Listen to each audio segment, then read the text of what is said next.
Hello, I'm Geneva with the Levy Senior Center Foundation. We are happy to welcome both our in-person and remote audiences to today's Levy Longevity, Gut Health, and Muscle Loss, What Aging Adults Need to Know, presented by Nadia Khambati and brought to you by the Levy Senior Center Foundation and Endeavor Health. Nadia Khambati is a registered dietitian and clinical integrative nutritionist with over 20 years of experience helping people prevent, manage, and slow the progression of chronic illnesses. She specializes in kidney chronic disease, prediabetes, high blood pressure, and other metabolic conditions using targeted nutrition strategies that are practical, personalized, and science-based. Nadia sees clients part-time with Endeavor Health, as well as through her own private practice, Nutrition Solutions, where she offers individual and group coaching programs that blend medical nutrition therapy with lifestyle medicine. Passionate about the power of food as medicine, she combines clinical expertise with a whole person approach, guiding clients to make sustainable life choices, lifestyle changes that protect kidney health, balance blood sugar, and improve overall well-being. We are thrilled to have Nadia with us today to present the second Levy Longevity of the Endeavor Health Hub series.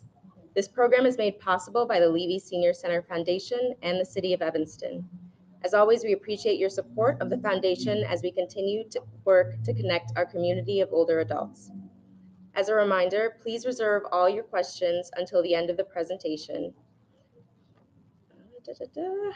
And I'd like to now turn things over to Nadia Khambati and Gut Health and Muscle Loss.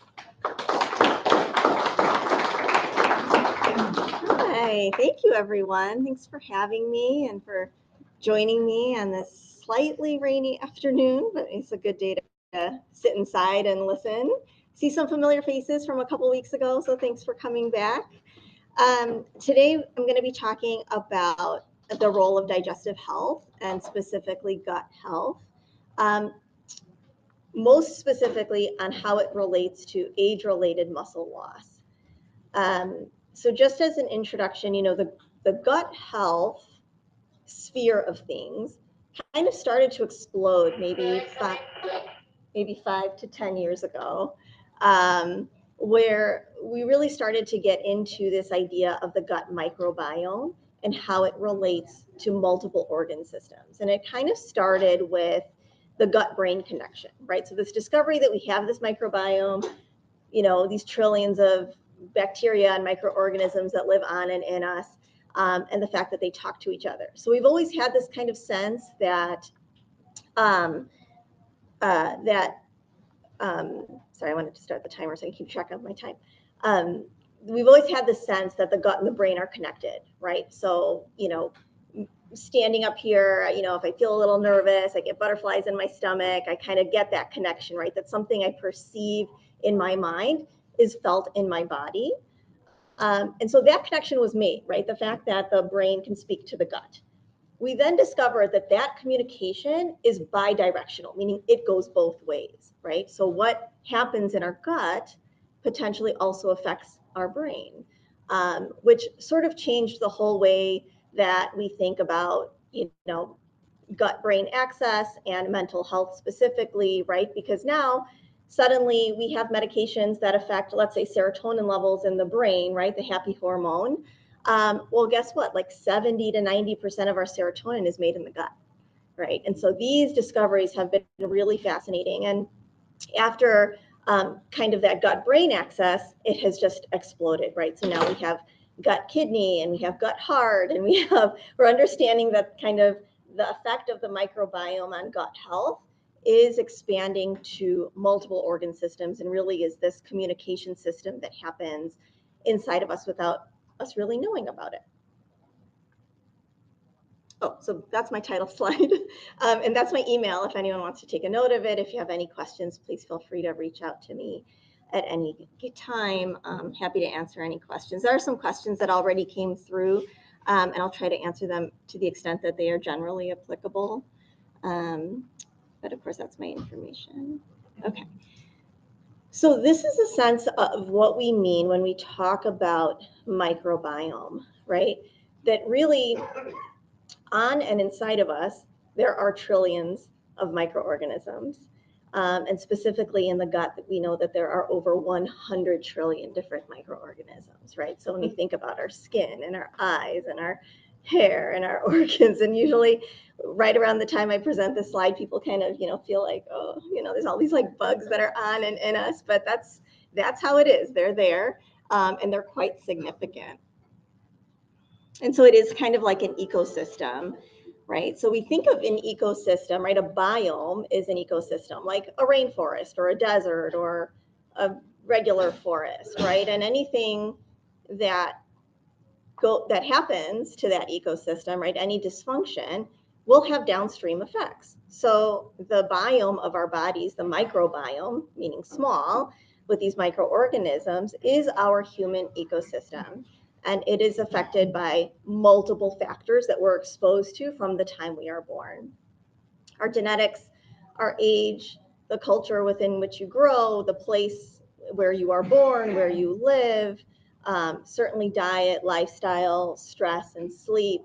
If you are living rural or urban, if you were breastfed or bottle fed, if you were born vaginal birth versus C-section, right? All of these factors start to compound and create the microbiome within which we have. So that we are generally born about 90% human from a DNA perspective, right? But we die about 90% microbial. So that's just how much of these little like gut bugs and different bugs that are on us really play a factor in terms of how we live and how we age. So we've always known that there are some gastrointestinal related conditions that are affected by gut microbiome. And this is a list of the ones that are most common, right? Irritable bowel syndrome, IBS, IBD, chronic constipation or diarrhea, bloating, gas issues, things like that, recurrent C. diff infections. These are often related to, and sometimes, have kind of a cyclical effect between like infections and antibiotics and then reinfections and more antibiotics, that we know that these are related to alterations in gut microbiome. What we also know is that there are other factors that are non-GI that are also perhaps associated with changes in our microbiome, right? So now we're talking about a whole host of issues that could potentially be affected by, impacted by the health of our gut. So not just what we eat, but how we digest, the nutrients that we're able to digest and absorb from the foods that we eat, as well as how are we able to utilize that nutrition, right? So not just what we eat, but also how we digest. Okay, so lots of conditions that we feel are associated with microbiome health. So now specifically talking about gut-related sarcopenia, right? And what that is, sarcopenia is by definition the normal age-related loss of muscle mass, strength, so meaning the amount of muscle you have versus the strength of the muscle, and or performance. And it's estimated that most adults will experience a 12 to 14% loss per decade after the age of 50, which is pretty significant, right? Because we're living a long time now. So we've got hopefully lots of decades after the age of 50 with which we want to have good balance and good activity and all of that. So that's under normal conditions, right? Where we have this loss for multiple reasons of muscle loss or muscle performance that is related to age alone. But then if we compound it with a dysbiosis, dysfunction or an alteration in the way we digest or in the microbiome, then we are seeing these higher rates of inflammation. The rate of decline in muscle and performance goes up.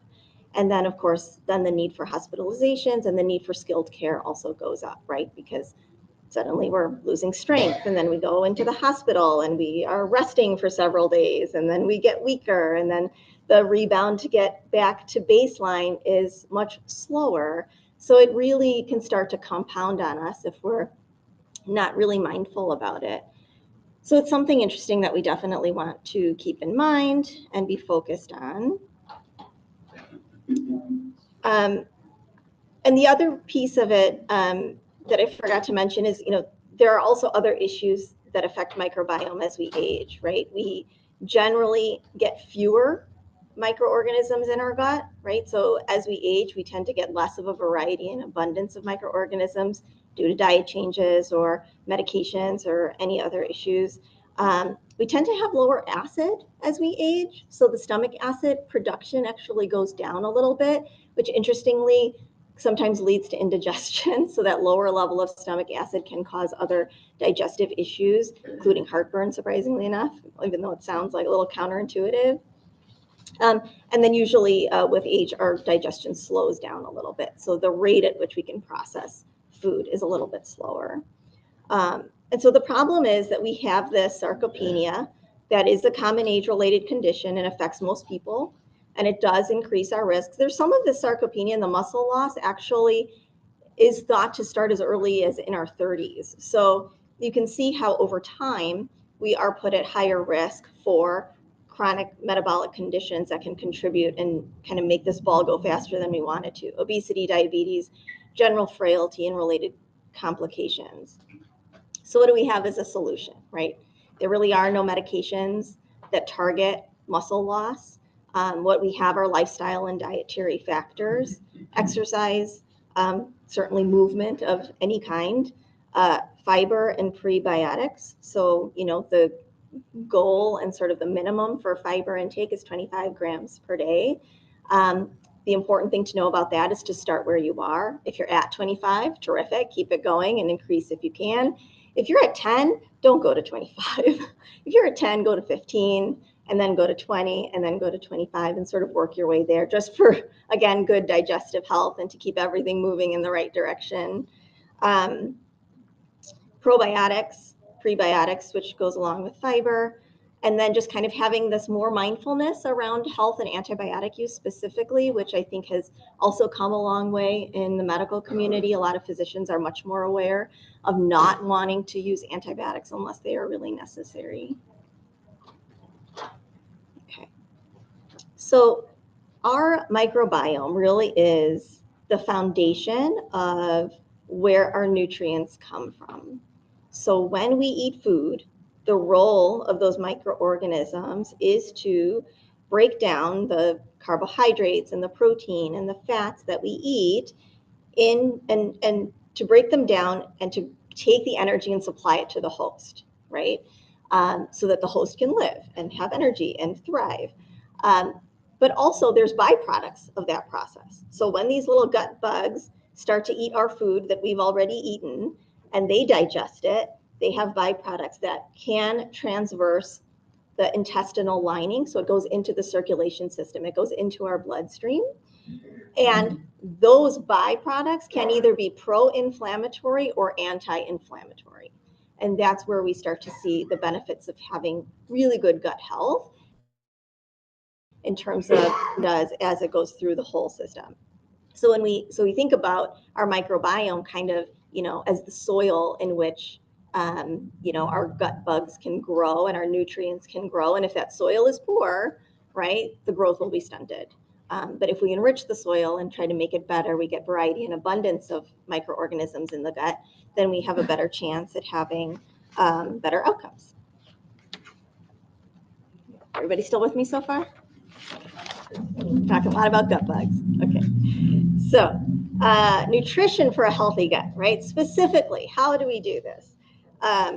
Prebiotic foods, probiotic foods, SCFA promoters. Hopefully you can see this slide right here. That's short chain fatty acids. That's one of the beneficial byproducts of digestion from our microorganisms, and then protein and other nutrients, right?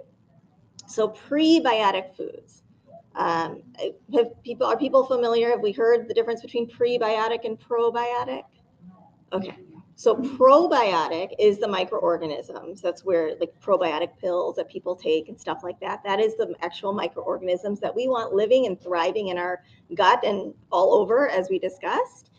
Prebiotic foods are the foods that those gut bugs like to eat. So if your diet stinks, you're eating a lot of ultra processed food, you don't eat fruits and vegetables, you're not, getting good nutrition, then you can take probiotics, you can suck them down every day at roughly $40 a month. But those gut bugs don't have food to eat, they will die and we poop them out. So what we want are prebiotic foods, which is what the gut bugs like to eat. Fruits, bananas, apples, pears, berries, the high fiber, low glycemic fruits, vegetables, pretty much any vegetable you would like, but certainly onions, garlic, leeks, and asparagus are known to be specifically prebiotic. And a lot of people who have dysbiosis, who have gut function issues, tend to sometimes not be able to tolerate onions and garlic. So if you've ever met someone who's like, oh, I absolutely can't eat those, right? It's because there's something missing in the microbiome that is not allowing them to digest that food. The same is true with legumes, right? Beans and lentils. I hear this a lot where people just can't digest them. It's because you're not used to digesting them. So we need to develop the right variety and abundance of microorganisms that can digest these foods because they're so good for us. Whole grains, of course, oats, barley, rye, and then nuts and seeds. And then the probiotic foods, these are foods that actually provide more microorganism to the host, right? Meaning all of us. So like yogurt, right, with live cultures in it, kefir, which is like a fermented dairy drink, other fermented foods like sauerkraut, but like real sauerkraut usually comes in like a glass jar in the refrigerated section, not in the can. Kimchi, kombucha, miso is actually a wonderful fermented food, a little bit salty, but the benefits are excellent. And then tempeh as well. And then the short chain fatty acid promoters, again, mostly the high fiber foods, right? So resistant starches, whole plant foods, high fiber vegetables. And then, of course, protein, right? Protein is important for multiple reasons. Animal sources such as fish, poultry, eggs, but then also certainly vegetarian sources such as lentils and tofu and edamame, quinoa is a complete plant protein. Pistachios actually are, believe it or not, complete plant protein. And these foods tend to provide us with vitamin D, magnesium, calcium, omega-3 and B12, which is part of good digestion. It's what helps keep our stomach and our small intestine, our large intestine able to digest and develop all of the nutrients that we need for good muscle health and then in turn good bone health. So muscle and bone kind of talk to each other, and when we can build good muscle, we get stronger bones. Okay. So the two main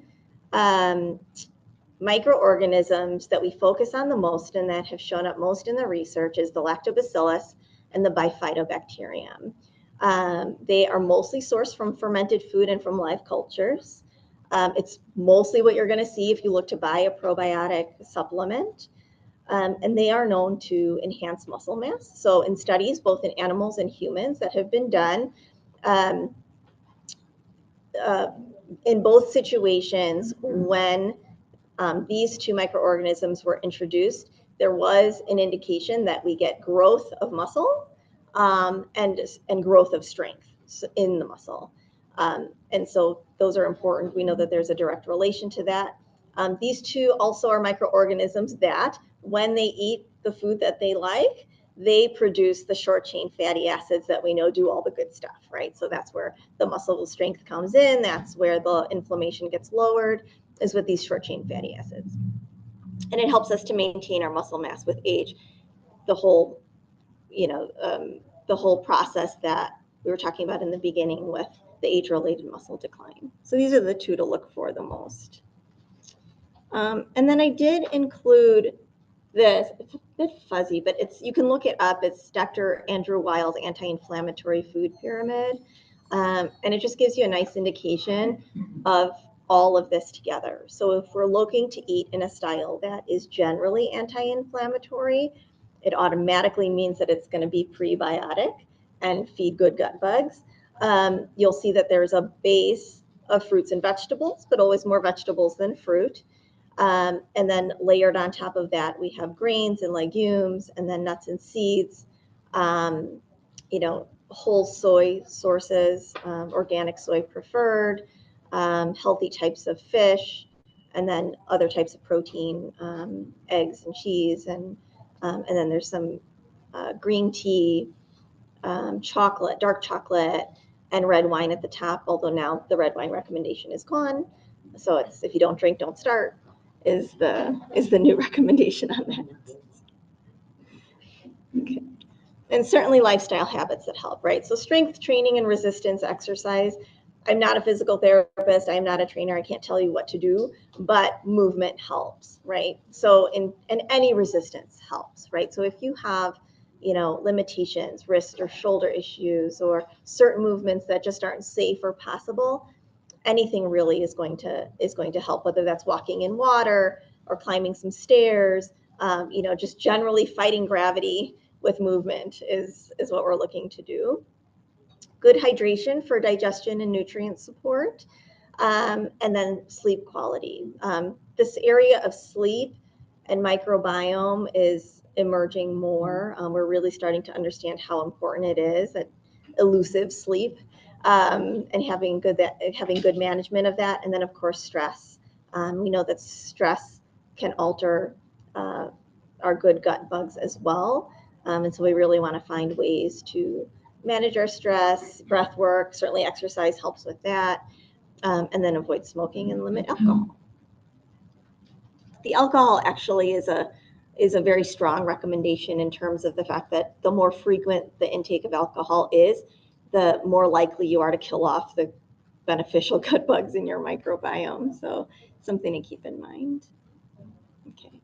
And then I do have a QR code if you are looking for like a high fiber, high protein meal plan. The QR code will take you to that. And then if you have any questions, I'd be happy to take them. Yes. Oh, I think you were first in the back. Yes. Okay. Okay. Could you give me a long list of the fermented foods? I have a feeling that's one area that a lot of people maybe don't get into. Yeah. So the ones that we discussed on that. It was fermented foods was very good. Yes. Yeah. It's these: the yogurt, kefir, sauerkraut, kimchi, kombucha, miso, and tempeh. And there are other like ways to ferment different vegetables. I mean, if you're into fermenting, you can do this at home and pretty much ferment any vegetable you'd like, but these are the most accessible typically. You mentioned that you have a private practice. Mm-hmm. So what kind of services do you offer in your private practice? Is it just tailored nutrition? Yeah, basically. So whether in my, her question, yes, sorry. Her question was what I do in my private practice. And the answer is it's mostly the same as what I do in my work with Endeavor. Endeavor is an outpatient clinic where I see people one-on-one. In my practice, it's a little bit more flexible, and I provide a little higher level, higher access of care. So those people who work with me tend to have, unlimited access to me with text and email messaging, different programs, either groups and individualized care. And what about testing for leaky gut? So if you're interested in testing, typically that runs through a physician. Oh, so you cannot order that? I do not order the testing. Because you want someone who can evaluate the test to make sure. A lot of them are not FDA approved, and there's a lot out there. So you really want someone who knows about it so that you get, before you spend the money, that you get something good out of it. Yes. Could you address vitamin pills and other kinds of prebiotic pills and probiotic pills versus real food? Okay, so the question was talking about supplements in terms of vitamins and probiotic versus getting it from food.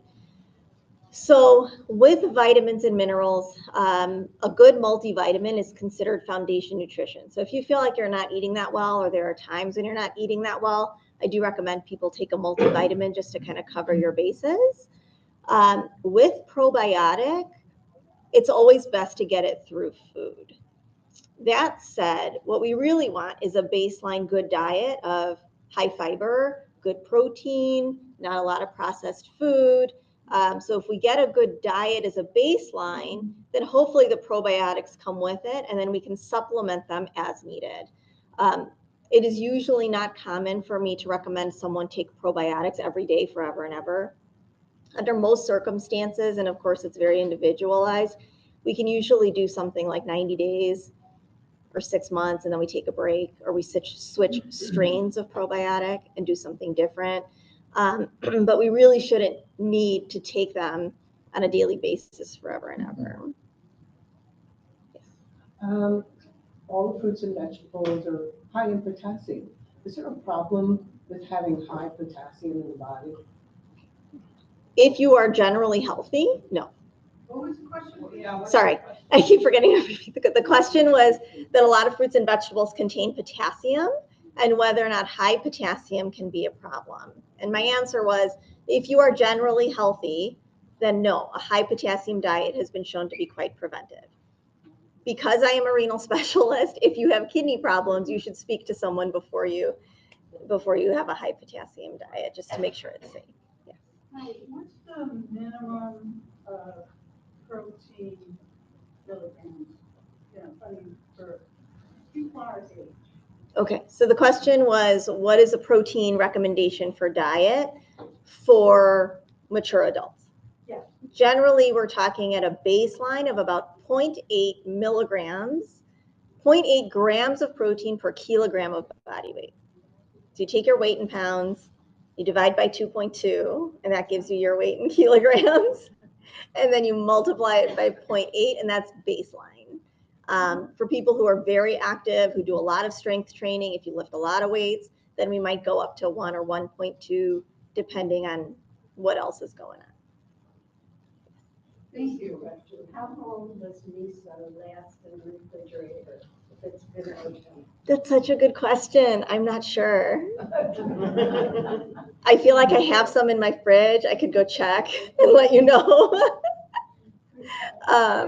But I'm not sure. And I assume your question is about miso and how long it's good once it's open. Your question is from a probiotic standpoint, how long does it maintain its benefit? And how long is it safe? Yeah, that's a good question. I will, if you give me your name, I will get back to you on that. Yeah. Is, Listerine mouthwash, does it harm the biome of the stomach? Oh, good question. The question was, does Listerine or other mouthwashes harm the microbiome in the stomach? And the answer is, I don't know if it harms the microbiome of the stomach, because you shouldn't swallow it, but it does change the microbiome of your mouth.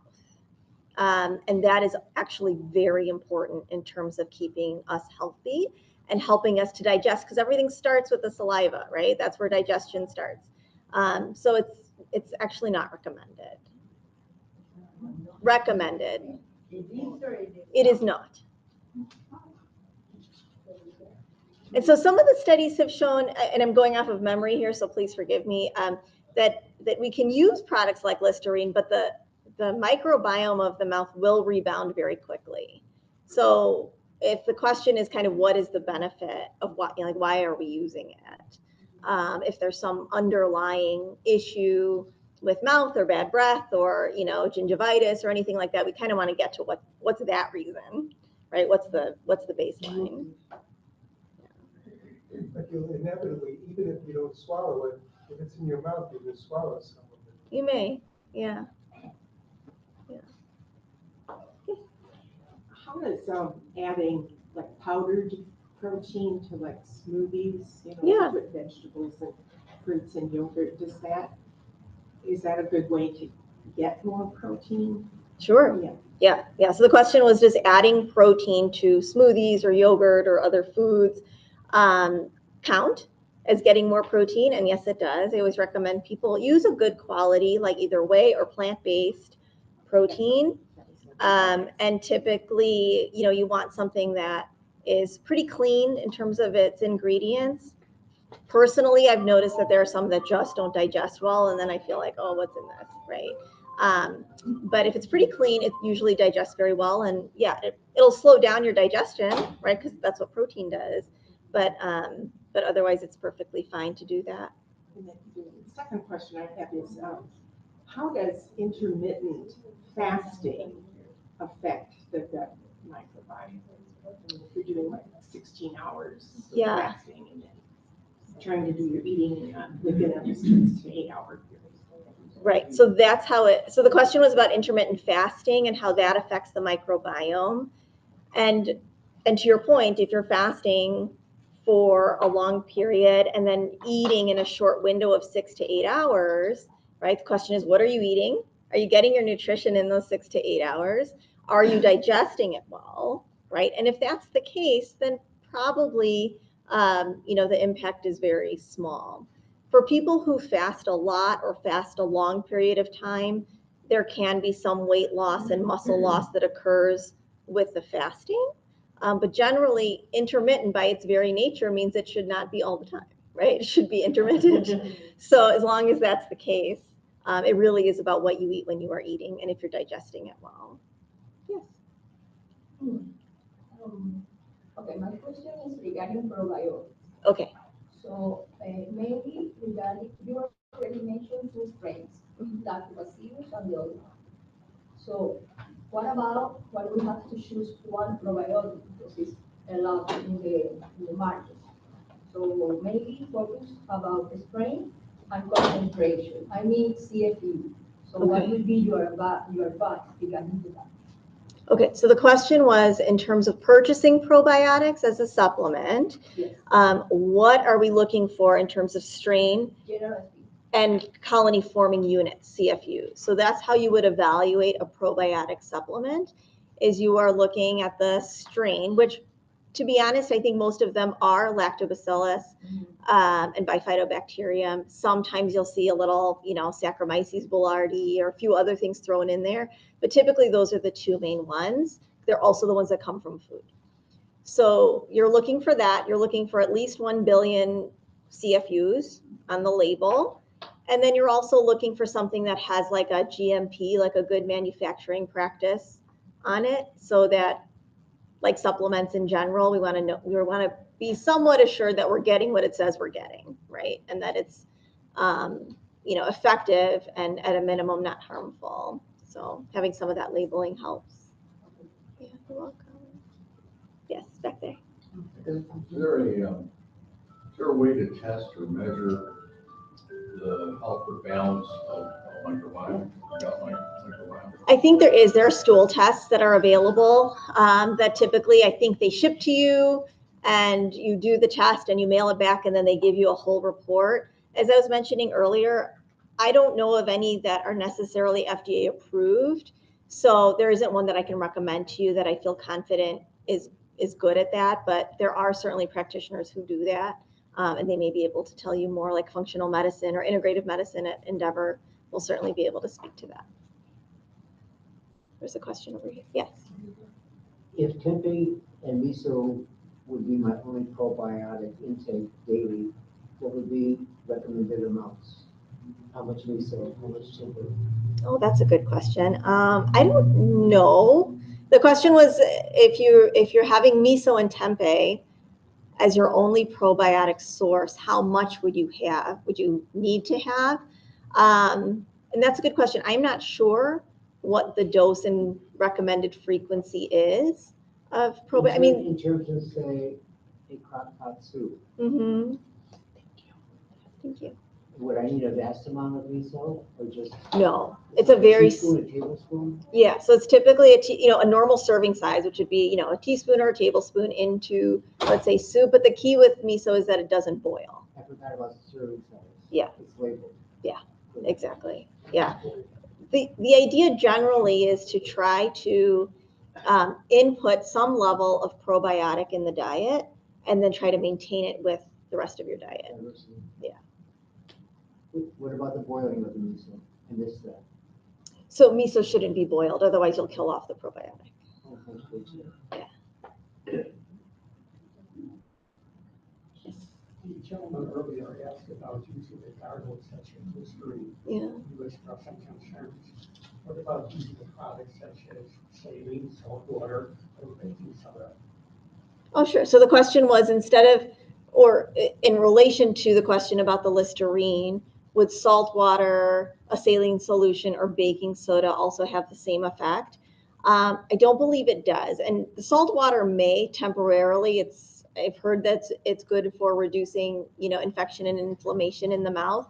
I don't think it's as potent as the products we were talking about. Yeah, so safer, I guess is the bottom line. Baking soda would be even better. Potentially, depending on the issue. Yes, in the black. Is alkaline water good or bad for the microbiome? Do you have an opinion about that? I don't. The question was if alkaline water impacts the microbiome, and I'm not sure if it does. The microbiome that we're talking about, these gut bugs, generally live in the large intestine. So what you're talking about is alkaline water that maybe potentially affects the digestion absorption. Does it change the pH of stomach? I'm not sure. My thinking is that it doesn't affect microbiome, but I'm not sure. Okay, so I eat a lot of roughage, vegetables, kale, Brussels sprouts, broccoli. I eat tofu and chickpeas, and sometimes I do get a little gassy. Okay. So does that mean that it's bad for my gut, or I should slow down? So the question was, if you eat a lot of roughage, right? If you have a good amount of fiber in your diet and you have some gas, is that a problem? If the gas is moving, generally not, right? So as long as it's moving, if it's coming up or down, then you're going to be okay. That's completely normal because these microorganisms do produce a lot of gas, right? And it's generally not a problem. What we worry about is people who have pain. So some people who have gas and bloating that is stuck, it doesn't move, it is very painful. That can be an issue, right? Then we wonder if the microorganisms are in the right place. Maybe they've gone from the large intestine to the small intestine, right? What is happening? Why is this not moving? But no, otherwise not to worry. It's in the back. Is it beneficial or not beneficial to take a supplement like Metamucil every day? So the question was, is it beneficial or not to take a supplemental fiber like Metamucil or psyllium husk every day? And I would say it can be beneficial as long as we understand that it is a supplement, not a replacement. So it is a fiber supplement. It will give you a little extra fiber. It'll, maybe help move things along, have regular bowel movements, which is all a great thing. It is not a replacement for necessarily prebiotic food, which of course we get a lot of other nutrition benefits from. Hi, when I did the equation for protein, I got 58 grams. Okay. Is that correct? It was like 2.2 and then multiplied by 0.8? Yeah, sounds about right. 58, that's a lot. You feel like that's a lot? I do. Okay, good. So 58 grams of, let's say, animal protein will work out to roughly 8-ish ounces of animal protein a day. Okay, so that's where I'm at a loss. And don't eat. Okay, yeah. Poultry. Okay, so yogurt. Right. So then you would just start adding up your grams and see where you're at. Okay. Thank you. Yeah. So how much protein do you need in a day? It really varies by the individual. We start at 0.8 grams per kilogram of body weight, and then that is adjusted for any chronic condition, if we're diabetic, if we're working out, if we're active, are we recovering from something? Did we just have surgery? Active and healthy. So I can't give our personal recommendations in a general talk, but that's generally what we're looking at.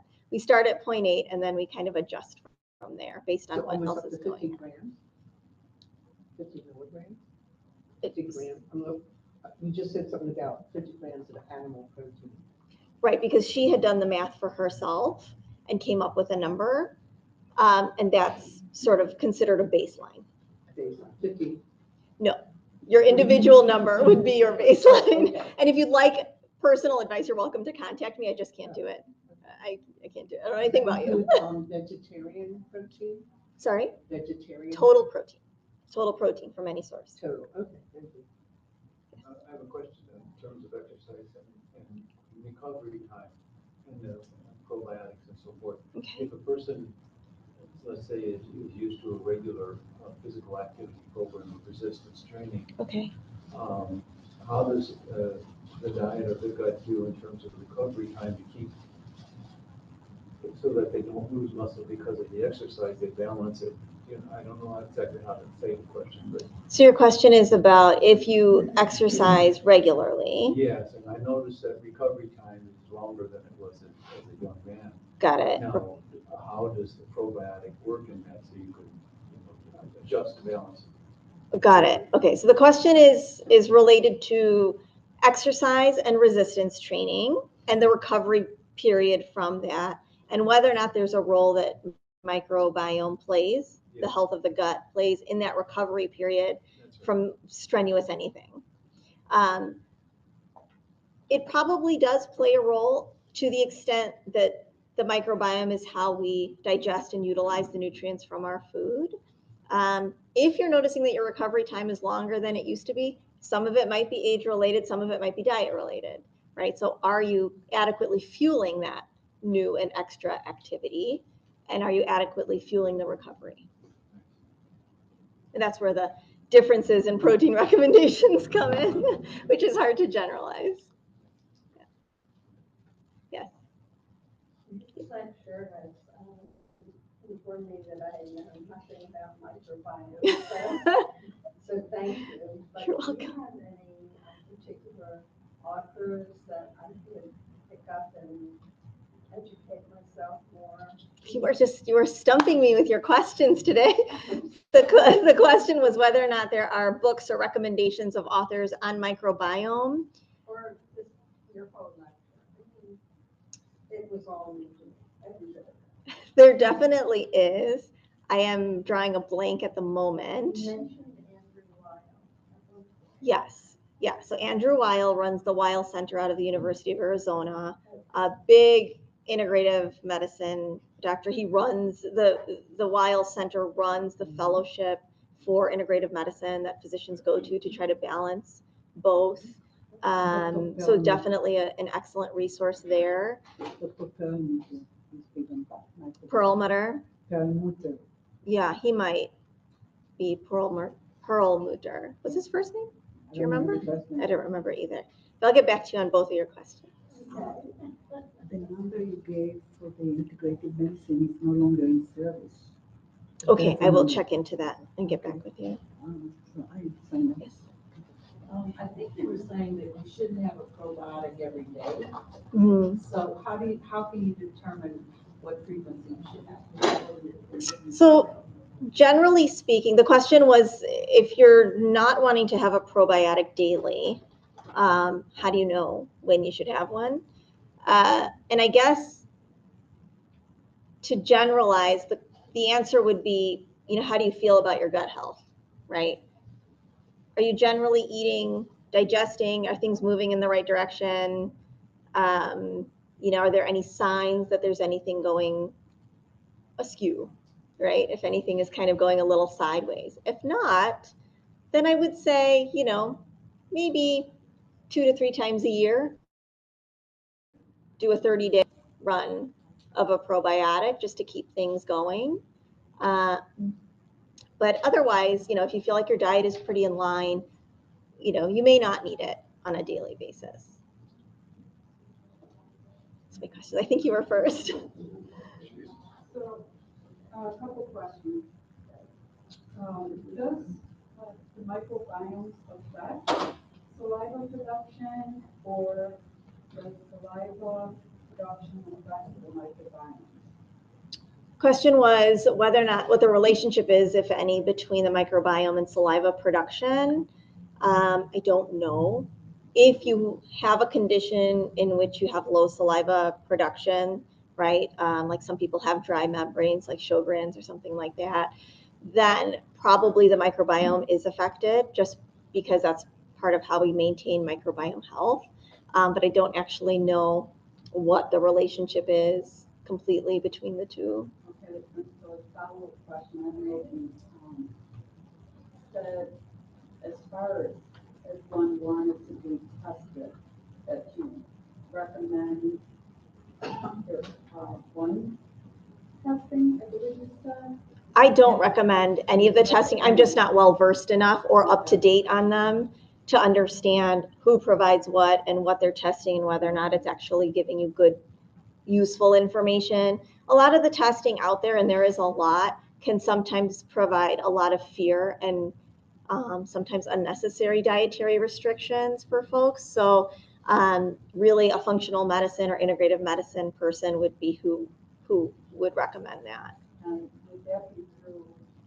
So Endeavor Health has an integrative medicine department that you can certainly reach out Is to. that through a blood test or saliva test? Depends. It could be blood, saliva, or stool. Oh, okay. There was a question over here somewhere. Yes. I heard that if you take it, most don't even pass the chemicals in the stomach. Right. So the question was probiotics, and depending on the type, do they even get to where they need to go? And that's exactly the point. So there's a lot of claims on probiotics. I think that's one of the questions that came in through the Zoom was, how do we evaluate these things, right? So in terms of pill form, go with a company that's been around a while and has a good reputation.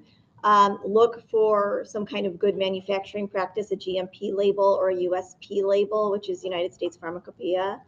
And then you're looking for those colony forming units. Typically in tablet or capsule form, they're coded for that purpose to survive stomach acid and get into the large intestine. But sometimes like everything has probiotic in it. Like, the granola I bought last week has probiotics in it. Do I honestly expect to get probiotic benefit from that granola? No, not at all. There's not enough in there. It's not going to survive the acid of the stomach and the digestion, but it's a good one. It's low in sugar. I'll eat it anyway. That kind of thing. So there is a lot of marketing around some stuff like that. The probiotic sodas are really big right now. Do they really add good probiotic to gut health? I'm not sure. Again, it has to go through the stomach and it has to be digested, and those little gut bugs have to survive all that in order to properly populate, the large intestine. So, I don't know. Is it better than a soda? Yeah, it is. So, yeah. In the back again. Hi, you didn't mention sugar, refined sugar at all. Yeah, it's bad for your microbiome. The question was about sugar. Okay, so if I binge on M&Ms, that is not a good thing. For multiple reasons. Can you give me a couple reasons? For why binging on M&Ms would be bad? Yeah. So I guess it depends how often the binge happens and why. So if we're talking about, once a year on a birthday or something like that, that's probably not an issue. As with most things with nutrition, we're looking at the results over time. There's never going to be any one incident that is going to be really good or really bad, right? We can't undo a really bad diet with one healthy meal, and we can't, undo a really healthy diet with one bad meal. So, binging on anything, especially the ultra processed, highly refined sugar foods, is just that it creates more craving, right? And that's the biggest problem with it, right? These foods have been engineered to make us want more so that we go and buy more, and somebody else, I don't know, gets a boat payment or something.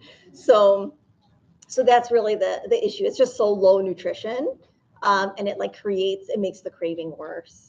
So that would be the problem. Yeah. What about the like most foods, I don't know, the substitute sugar, no calorie? Right. So artificial sweeteners are known to disrupt the microbiome. Yes. I'm going to ask some question too, because I've noticed there's a lot of different kinds out there, and I like me the diet soda, but Splenda does not work for me.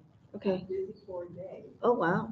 Okay. And I could have the other ones, and I didn't believe that it had anything to do with it, but I get bloated and I get dizzy, and I didn't want to start cross that before working. Yeah, I mean, certainly people, don't tolerate a variety of things. The question was about artificial sugar, specifically Splenda, causing a problem. Some people don't digest them well because they are artificial. And so from an evolutionary standpoint, we really don't know what to do with these foods, right? They taste sweet, they look sweet, but then there's like no calories that come from it. It can potentially create a hormonal cascade that causes other issues, right? Which is probably a whole other talk on its own. But in relation to microbiome, artificial sweeteners are not considered good for it. Okay, so I'm going to run through these questions that came through prior to make sure that I answer these folks. And some of them were Metamucil we covered, the protein we covered, what to look for in purchasing probiotics.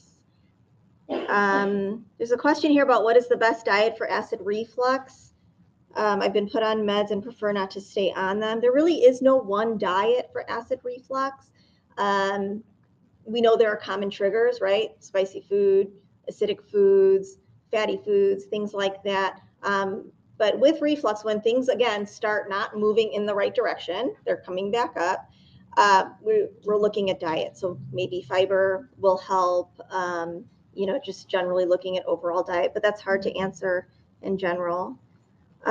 Is lifting weights necessary even when you've lost weight and all muscle? I'm not sure what that means, but yes, resistance is necessary like we were discussing earlier, but any level of resistance, right? Movement, moving your body against gravity, resistance in water, lifting soup cans, right? Anything at wherever your level is works. Are you going to cover gastro problems like IBS and SIBO? No, because I can't do that in this amount of time or in a group setting. To maintain gut health, which foods should be avoided? Similar to your question, sugar, alcohol, processed foods, high fructose corn syrup, and artificial sweeteners. And then, does osteoporosis cause muscle loss? Interesting, because muscle and bone are both dynamic tissues, and so their health is very interdependent. When we move and try to build muscle, we automatically stimulate bone. So increasing muscle tells the bone, like, hey, something's going on here. We got to get stronger so that we can handle this muscle. And so I don't think osteoporosis would cause muscle loss, but certainly increasing muscle strength can benefit bone strength in that way.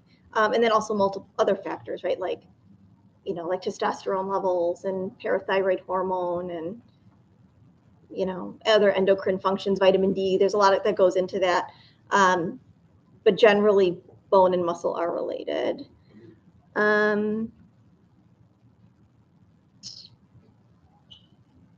Will this plan help weight loss for older women? Maybe. What was that? I'm sorry. Will this plan help weight loss for older women? And my answer is maybe. It depends. I think that's all the questions. Do you have one more question? Are your services covered by Medicare? Medicare, original Medicare, Part B, like the red, white, and blue card, Part B covers nutrition counseling for diabetes and chronic kidney disease. Great. On the theme of needing to get past the stomach acid to get things where you want them to get, what about people who, and I know there are a lot of them, who take ongoing things like Prilosec or Levy, or I forget what the other one is called, Yeah. which is reducing their stomach acid. Correct. What's the interplay there? And yeah, so the question was whether or not these acid-reducing medications have an effect on microbiome. Mm-hmm. And they do, unfortunately, right? And it's complicated, but yeah, if we reduce stomach acid too much, we can have difficulty digesting proper nutrition, vitamin B12, things like that don't necessarily come through. And then there's some downstream effects in terms of bone loss and other issues that can happen. So it's kind of, obviously consider your source, right? So I am a dietitian. I really believe that nutrition is important. So anytime medications are prescribed, I feel like diet should come with it, right? So, these GLP-1s or acid reducers or any of those things, really there should be some nutrition education that comes with most of that because they don't work in a vacuum, right? They should be playing together, in my opinion. Yes. How does taking enzymes affect the microbiome? Oh, I don't think they should. If anything, it would help you digest your food. It should help with the digestion. Yeah, it should not interplay. Sorry? Has nothing to do with the microbiome? I don't believe so. No. Excuse me.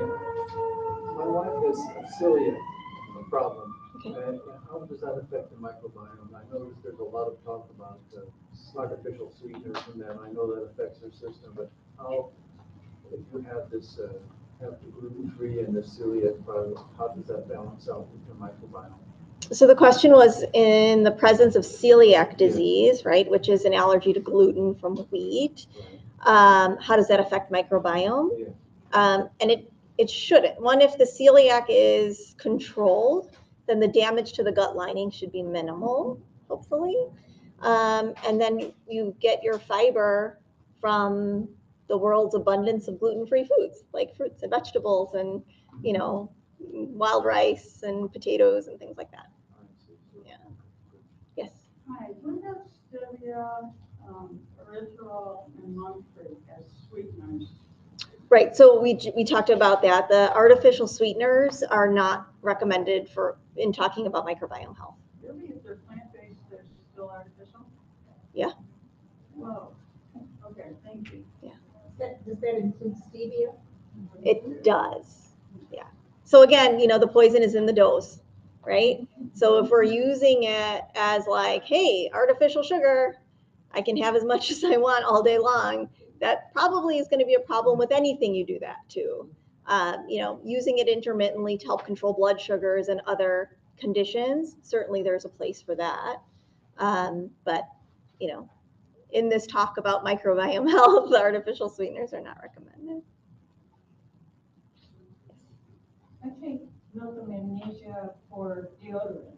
Okay. Use it as deodorant. Okay. To keep it away from aluminum and so forth. Am I getting any magnesium in my body? Is it? I don't know the answer to that. Yeah. Whether or not there's topical absorption, I don't know. Sorry.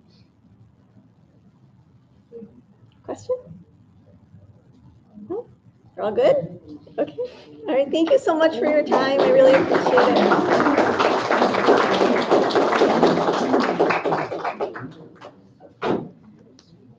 Thank you again for joining us today. We hope you enjoyed today's program. You can check out our YouTube channel, the Levy Senior Center Foundation, or give our website a visit for a link to this and past programs. A recording of this lecture will be made available to watch on our YouTube channel within about a week. And please consider supporting the Levy Senior Center Foundation with a donation today. Your generous donations help us to continue to create opportunities to serve older adults in our community by providing informative and entertaining programming, as well as making needed improvements to the Levy Senior Center. There will be a donation box on the way out if you wish to donate today. You can also donate online at levyseniorcenterfoundation.org. Thank you again, and we hope you have a wonderful rest of your day.